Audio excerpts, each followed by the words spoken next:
मकर राशि वालों, दिल थाम कर बैठ जाइए। जी हाँ दोस्तों, आने वाले 10 दिन का मैं राशिफल आपके लिए लेकर आया हूँ। जो शास्त्र मत है आपके लिए मैंने ग्रह गोचर के आधार पर आपको मैं समझाऊंगा, जो आपके जीवन पे 100% लागू होगा। और ये वीडियो किसी प्रकार से रिवर्स के लिए नहीं है, आपके जीवन पे चल रही समस्याओं को दूर करने के लिए, कुछ टिप्स के लिए, जो आप ग्रह गोचरों के आधार पर समझेंगे, अपनी लाइफ पे अगर आप लागू करेंगे तो आपको समझ आएगा कि 100% हमारे साथ ऐसा ही हो रहा है और कब से ये चीज़ें ठीक हो जाएंगी। तो आने वाले 10 दिन में बड़े विशेष ग्रहों के परिवर्तन आपके जीवन में होने जा रहे हैं और ये राशिफल जो है वो आपके ग्रह गोचरों पर आधारित है। तो देखिए, सबसे पहले बात करते हैं 21 तारीख से हम बात करेंगे। 21 से हम 1 तारीख तक के बारे में ग्रह गोचरों की स्थिति के बारे में लेंगे कि क्या ऐसे ग्रह गोचर परिवर्तित हो रहे हैं। तो देखिए, अभी आपको पता है कि कुंभ राशि में राहु है, मीन राशि में शनि, मिथुन राशि में मंगल, कर्क राशि में बृहस्पति, कर्क राशि में बुध हैं और सिंह राशि में केतु, सिंह राशि में सूर्य और कन्या राशि में शुक्र। तो ये इस प्रकार के अभी जो गोचर की स्थितियाँ चल रही हैं वो आपके लिए क्या नुकसान दे रही हैं और क्या लाभ दे रही हैं। तो सबसे पहले बात करेंगे बुध के गोचर के बारे में। तो बुध जो गोचर कर रहे हैं आपकी कुंडली में कर रहे हैं 7th हाउस में, यानी कि बुध बृहस्पति का योग बना हुआ है आपके 7th हाउस में। और बुध बुद्धि बल का कारक माना जाता है, लेकिन बुध षष्टमेश बनता है, भाग्येश बनता है आपका। और बुध आपका बैठा हुआ है कर्क राशि में, यानी कि चंद्रमा की राशि में। अब चंद्रमा बुध की आपस में शत्रुता मानी जाती है।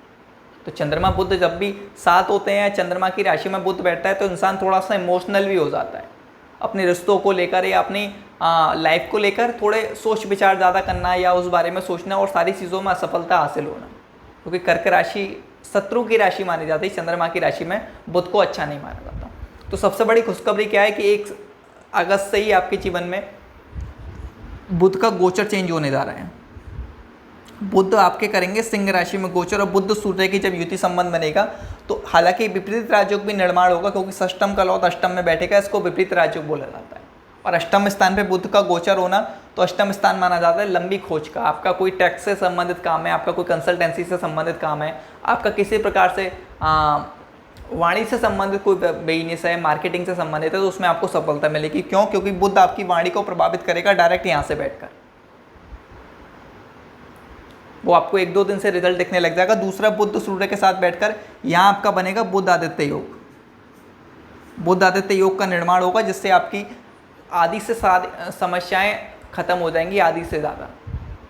बस एक माइनस पॉइंट क्या रहेगा, बुध केतु का युति होना थोड़ा सा भ्रमित करेगा और वाणी में थोड़ी सी तीव्रता दे सकता है, क्योंकि केतु डिटैचमेंट देता है। बुध हमारे बुद्धि बल का कारक है, हमारी वाणी का कारक है, और केतु जो देता है, केतु कहीं ना कहीं डिटैचमेंट देता है, इंसान की वाणी में थोड़ी कठोरता आ जाती है।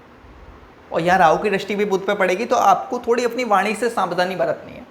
ऐसी स्थिति में खासकर जिन लोगों के ऊपर मरकरी यानी कि बुध की दशा अंतरदशा है, नक्षत्र में किसी प्रकार से बुध एक्टिव है, तो ऐसी स्थिति में ये होता है कि इंसान का बोलना कुछ चाहता है, जल्दबाजी में कुछ बोल देना, इससे रिश्ते खराब हो जाना, रिलेशनों में दिक्कत आ जाना। तो थोड़ा बोलना है सोच समझ कर, और उसके लिए भी एक उपाय है, वो भी मैं आपको आखिरी में बताऊंगा क्या उपाय कर सकते हैं इन समस्याओं से बचने के लिए। दूसरे नंबर पे मैं कहूँगा कि ये आपका जो 21 अगस्त से जो परिवर्तन हो रहा है रात से, यानी कि 22 तारीख से, तो उसके ये आपके लिए काफ़ी बेटर रहने वाला है, खास के इनकम के तौर पर, आपकी कुछ सीखने के तौर पर, या आपका कोई बिजनेस है तो उनके तौर पर। लेकिन माइनस पॉइंट भी मैंने आपको बता दिया क्या रहेगा, और खासकर आपको अपने भाग्य से संबंधित कार्य, यात्रा से संबंधित कार्य थोड़े से गुप्त रहकर चलने होंगे।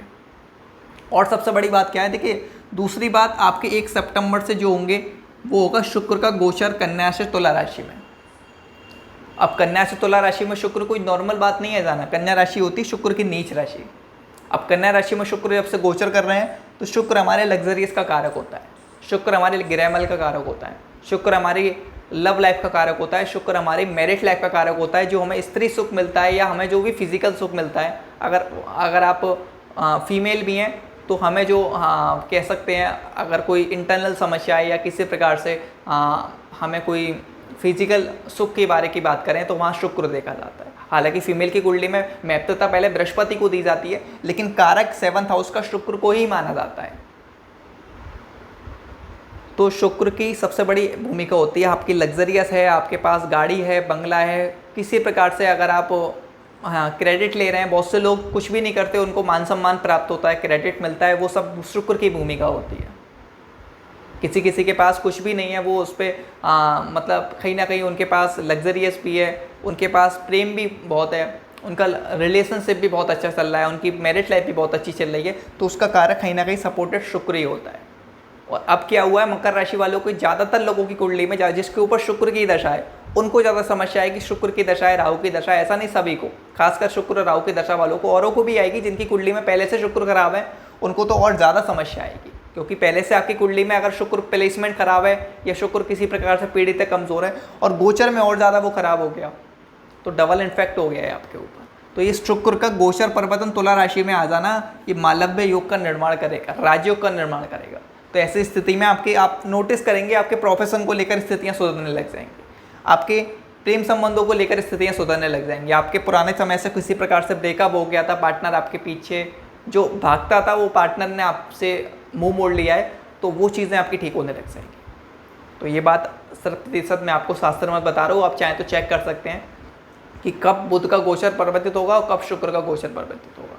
तो अब बात करते हैं आज के जो मैं आपको बता रहा हूँ बुध के लिए जो आप महाउपाय कर सकते हैं बुध के अच्छे फल यूटिलाइज करने के लिए और जो नकारात्मक फल हैं उनसे कमी कैसे लाने के लिए। तो सबसे पहले मैं आपको कहूँगा कि आप नए जुड़े हैं तो लाइक और सब्सक्राइब ज़रूर कीजिएगा और हमारी चैनल को ज्वाइन भी कर सकते हैं, जिससे आने वाली कोई अच्छी वीडियो या नई वीडियो आपको उसके माध्यम से भी मिल सकती हैं या आपको नोटिफिकेशन बड़े बेहतरीन तरीके से वहाँ मिलेगा। तो बात करेंगे बुध के लिए, तो बुध के लिए सबसे अच्छा उपाय ये कि आप ओम गण गणपति नमः का जप करिए, नहीं कर सकते कुछ तो। और दूसरा सबसे बढ़िया उपाय है कि आप ओम बुम बुधाय नमः का 108 बार जप करिए। इससे आपके जीवन में आ रही बुध से संबंधित समस्या या आपकी वाणी में किसी प्रकार से आप अपनी बातों को एक्सप्लेन नहीं कर पाते या आप बोलते समय रुक जाते हैं या मेमोरी पावर ख़राब है या जो केतु के साथ युति संबंध बनेगा, वाणी से आप कभी कभी गलत चीज़ें निकल जाती हैं, उन सभी चीज़ों में सुधार आने लग जाएगा। तो आज के लिए इतना ही। वीडियो कैसा लगा लाइक शेयर और कमेंट में जय शनिदेव जरूर लिखिएगा। जय श्री राम।